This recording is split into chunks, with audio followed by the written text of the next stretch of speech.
Hey everybody, welcome to the GMG review. Today we are taking a look at Warhammer the Horus Heresy Liber Astartes, and we're into our 8th part of the Loyalist Legion reviews.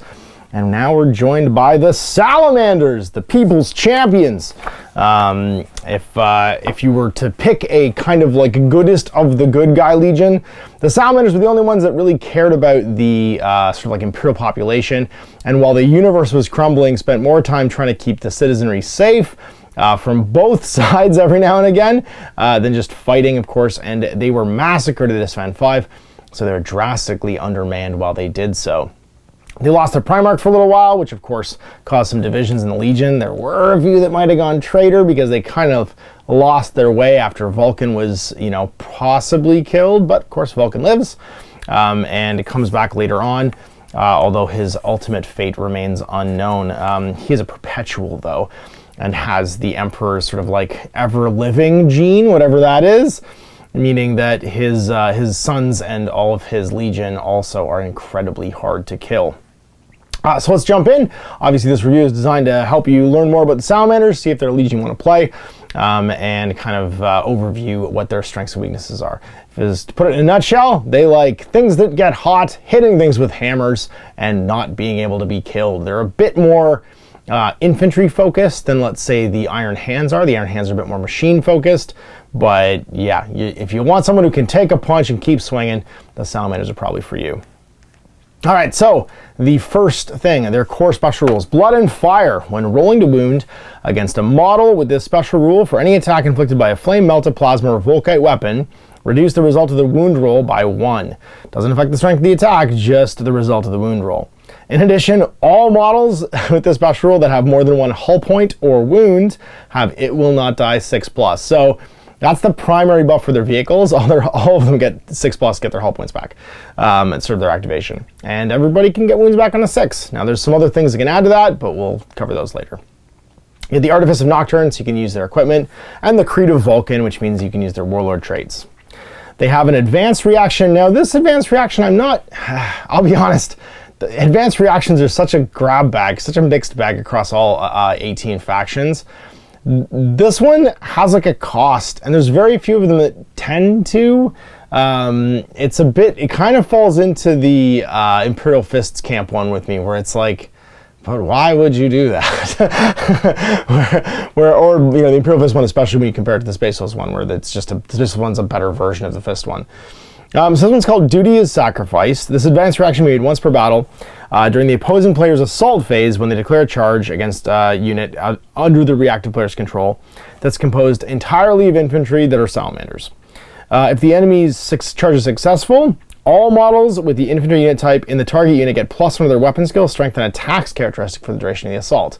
But when the assault concludes, after all morale tests are made and everything, every model in the unit must roll a d6. And that's the unit that did the reaction, not the attacking unit. And on a 6+, they take a wound with no saves of any kind allowed. Not after saves, nothing. They just take a wound. I guess the idea being that they're selling their bodies dearly to Hulk out for a second and become stronger, tougher, and have an extra attack. I mean, that in general sounds amazing, but the maybe die doesn't sound quite as good. If the charge is unsuccessful, then for the rest of the turn, everybody's fearless in that unit, and you don't have to roll to see if there's any automatic wounds taken. So, I get that that's cool. I don't know. The cost thing just seems weird. Maybe it's just there for thematic reasons. They Hulk out. I don't know how you could have maybe attributed the cost afterwards. You could have even just had them lose a single model. One model in the unit dies automatically at the end of the turn or something like that, just from the sacrifice. They make an example or set an example or something like that. But the 6+ wound trigger, it might do nothing. It's not a huge chance of happening. It's just a weird one because it has this cost attached to it. Could be very good though if you're last standing, basically. Have everybody Hulk out. But yeah, I don't know. We'll see.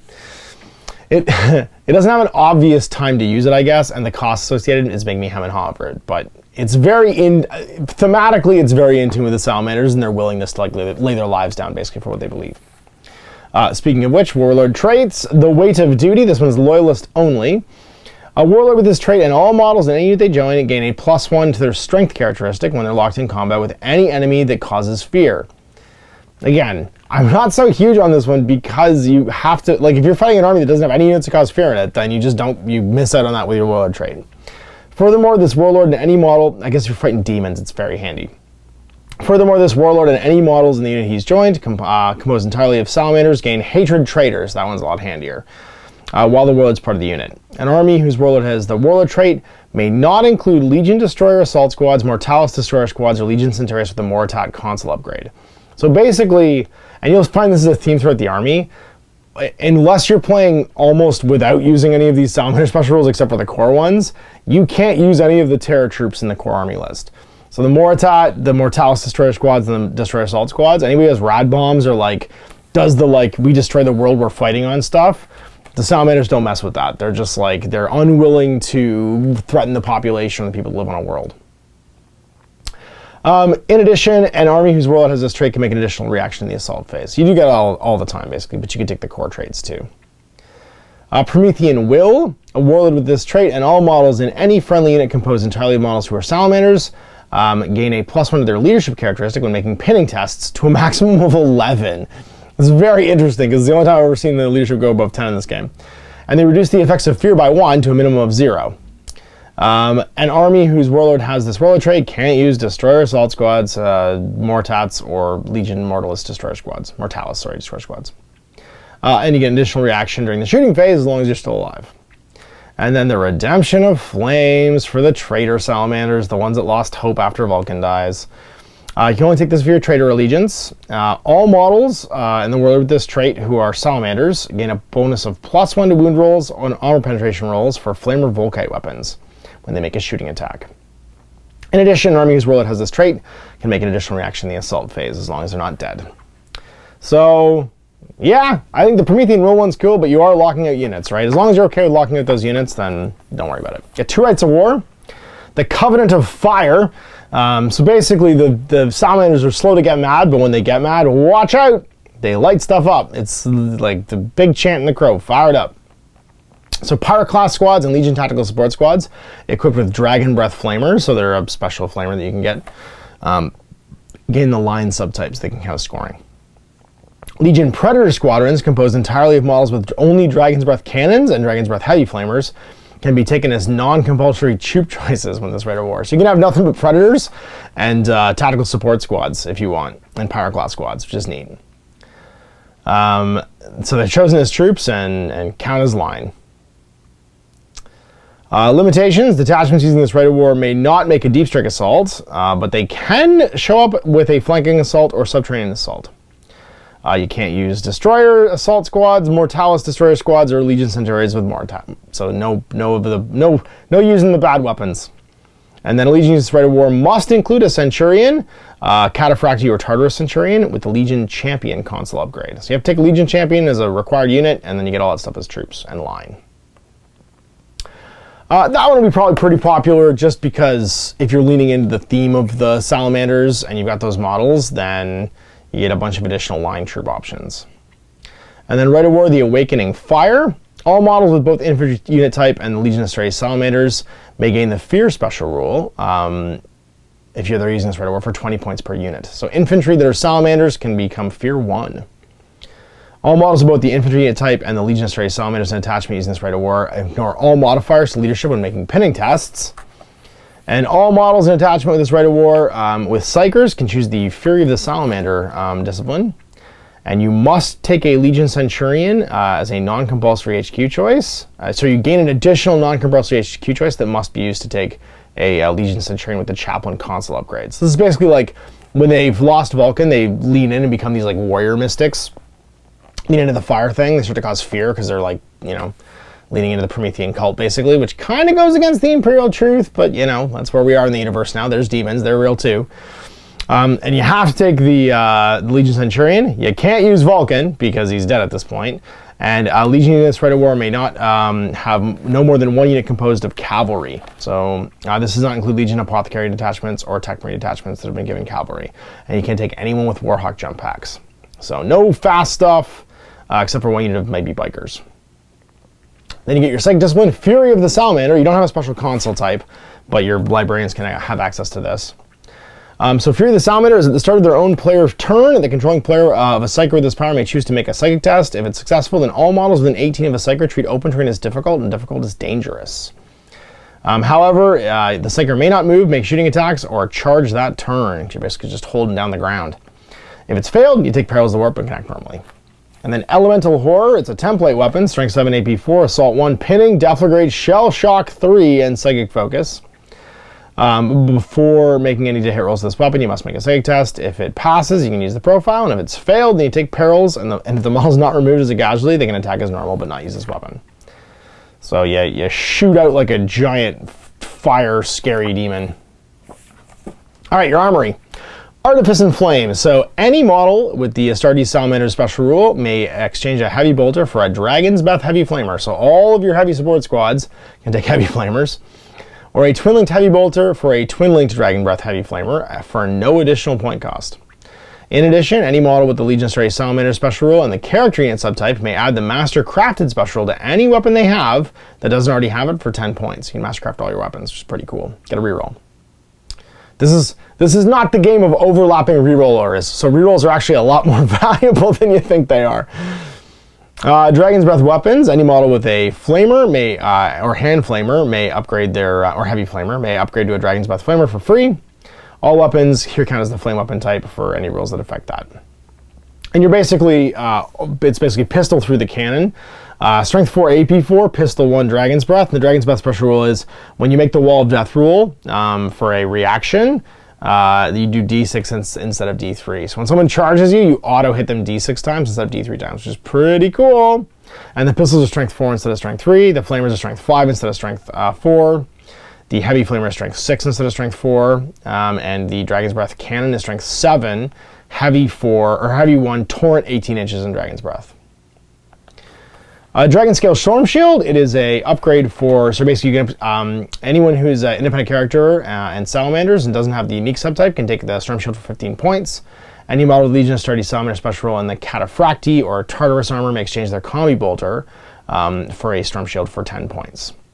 Storm Shield provides a 5+ invul, or increases the invulnerable save of the model by 1 step. So from a 5 to a 4 to a maximum of 3. So basically all your Cataphractis are going to have 3+ invulnerable saves, and your regular ones will have 4+. A model with a Storm Shield may not claim an additional second close combat weapon attack, or use any weapon that's two-handed. So, yeah. Enter the Cataphracti squad with 3+ invulnerable saves and Thunderhammers. This is legit. There's a unique squad that can do that too. And then Mantle of the Elder Drake. A single Legion Praetor, Tartarus Praetor, or Cataphracti Praetor can have this for 35 points. A Mantle of the Elder Drake grants the Battle Hardened 1 rule, so your toughness counts as 1 higher for instant death. Doesn't affect things like disintegrator weapons though, or anything that just has the instant death rule. It doesn't care what your toughness is, so yeah. I would just rather have a Convenience Warrior, but it's still cool for 35 points. Become toughness 5. And then Vulcan, 465 points. Man, if you thought Rogue will Dorn was hard to kill, watch this guy. This guy's all Rogue will hold my beer. He is move 7, weapon skill 7, strength toughness 7, 6 wounds, initiative 5, 6 attacks, leadership 10, 2+ save. And he hits like an absolute ton of bricks. He has the Draken Scale. It's a 2+ armor, 3+ invul, and he can reroll any failed armor saves for wounds inflicted by flame or volkite weapons, because he don't care about fire. He has Dawnbringer. It's a Thunderhammer. It's Strength 10 AP 1, melee mastercrafted, two-handed. It has an armor bane melee and just causes instant death, because of course it does. It's a huge hammer wielded by Vulcan. The Furnace's Heart, 18-inch range, Strength 7 AP 2, Pistol 1, Lance, Shock Pulse, and Burst D6.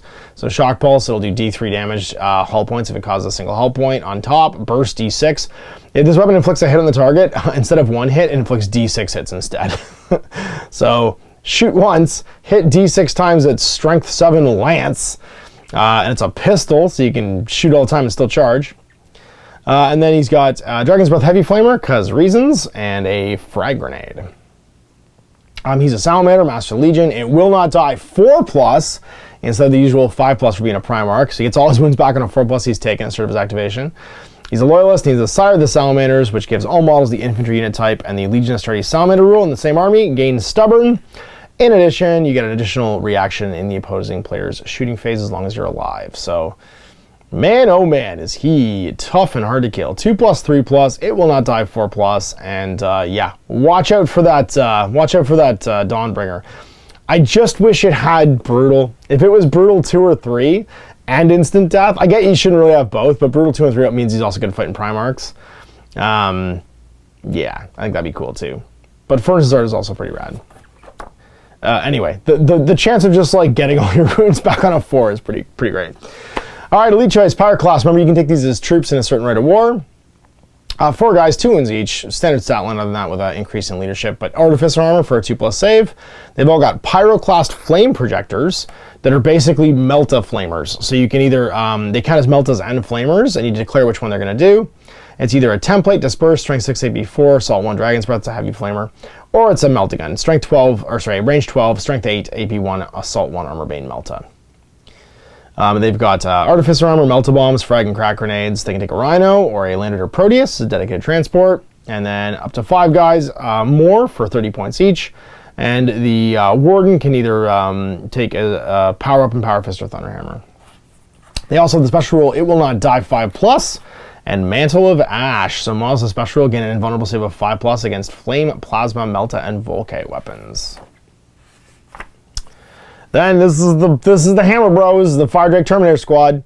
Weapon skill 5, tough 2 wounds, initiative 4, 2 attack, big old cataphracti.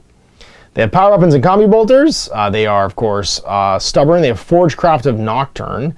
You can reroll any failed hit rolls of 1 for your weapons that are melee. So you do want to upgrade these guys' melee weapons. It will not die 5+, and Favorite of Vulcan. A Fire Drake Terminator Squad can be taken as a retinue, an detachment that has someone who's a Master of the Legion. So get them as a retinue squad.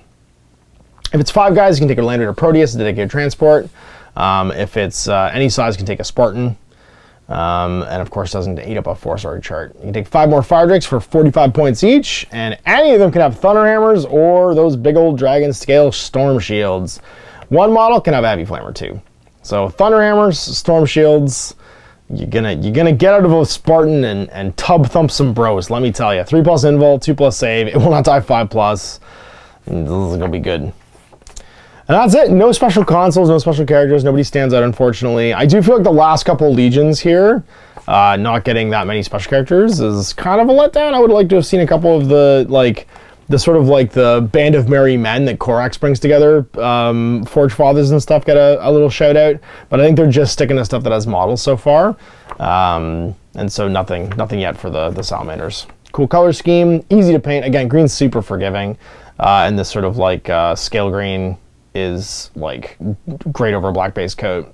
Gold trim again, nice wash. You could either dry brush or airbrush this to easy effect. And it's got a cool military look too. I have to say the Salamanders, one of the nice things about them is they have a look that's very like, you know, classic military. And there's Vulcan, beautiful Forgeable miniature, and all these dudes done up in the green as well. Look great in the Mark III, I think. The Mark III and the Mark IV, I think, suit them best. I like them in the Mark VI, but I do think that the heavier armor kind of suits their plodding, slow Salamanderness. And that's it. We're off to the Raven Guard, the final Loyalist Legion coming up next. So big thanks for watching.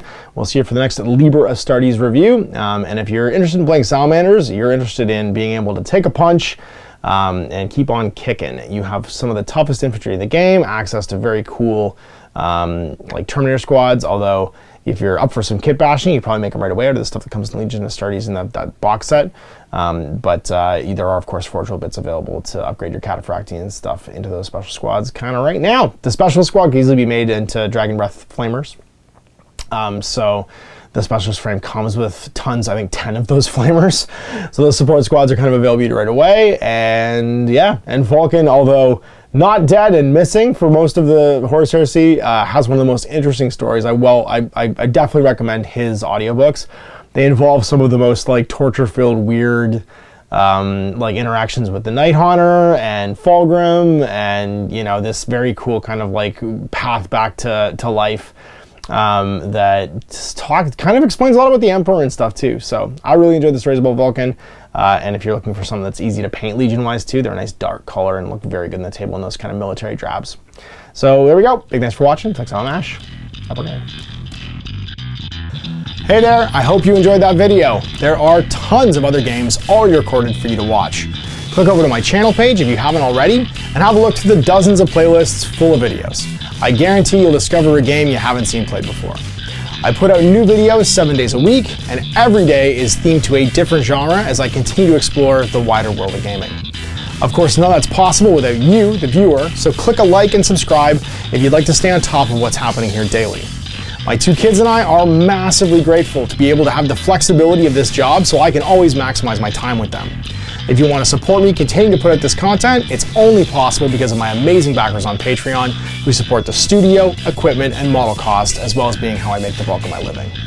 You can also help out by buying a t-shirt through Spreadshirt, a measuring gauge or widget from Death Ray Designs, or buying one of my games and supplements like Last Days, Gamma Wolves, and Blaster. As a way of showing my appreciation, patrons get early access to new games and supplements that I write throughout the course of the year. Huge thanks for watching, it really does help out, and happy gaming.